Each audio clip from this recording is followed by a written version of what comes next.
The ghost of Oxford Milford road.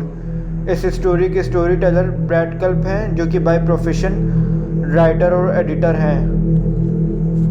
जब bread कल्प Miami university, जो ऑक्सफोर्ड ओहायो में है, उसके स्टूडेंट थे, तब उधर एक र्यूमर थी कि वो अमेरिका का मोस्ट हॉन्टेड टाउन है। और जब कल्प कैंपस मैगजीन के लिए आर्टिकल लिखना स्टार्ट किए थे, तब उन्होंने इस टाउन की जितनी भी हॉन्टेड प्लेसेस और घोस्ट स्टोरीज थी उनके बारे में लिखा था। और उस टाइम ब्रैड का ध्यान सबसे ज़्यादा ऑक्सफोर्ड मिलफोर्ड रोड वाले घोस्ट पर था।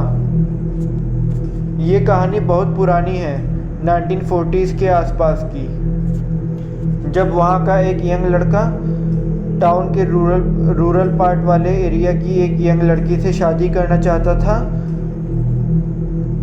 लेकिन लड़की के पेरेंट्स उस शादी के अगेंस्ट थे और हर रात उसके पेरेंट्स के सोने के बाद वो छुपकर उनसे मिलने आता था। वो लड़की अपने फार्म में जाकर अपनी पेरेंट्स की कार में बैठकर 3 बार हेडलाइट ब्लिंक करती थी, फिर वो अपनी बाइक से आ जाता था।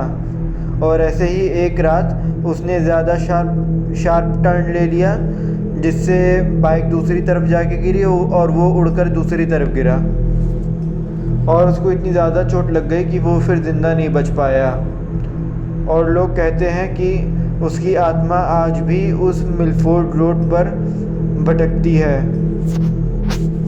इसीलिए कल्प और उसके कुछ दोस्त उस रात उस रोड पर चेक करने गए कि ये सच है या नहीं। और उधर जाकर कल्प और उसके दोस्त कल्प की कार से फार्म में उसी जगह पर जाकर 3 बार हेडलाइट ब्लिंक किए।